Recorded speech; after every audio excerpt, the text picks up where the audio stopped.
Alright y'all, we got a TAKEUCHI TB285 18,000 pound mini X for you today. Got auxiliary hydraulics, 24-inch bucket, 90-inch front blade. Blade does have float on it, y'all.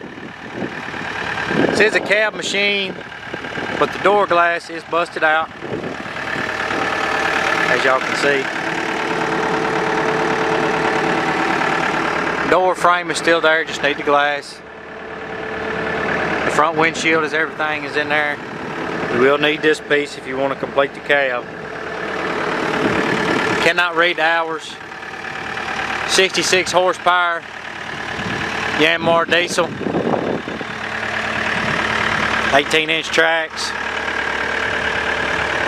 Pre-emission machine, y'all. No DPF, no DEF, none of that.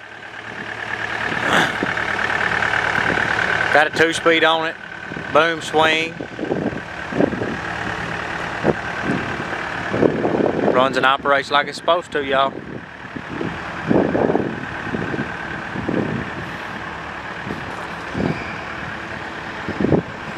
Little cleanup and make you a good machine. 13601 Highway 45, North Finger, Tennessee is where this machine is located. SCSbid.com. We have an auction the third Thursday of every single month. We got anything you want on there, y'all. SouthernEquipmentLLC.com is our retail website. That's where we keep all our retail items. A lot of good stuff on there as well. Thank y'all for watching our videos.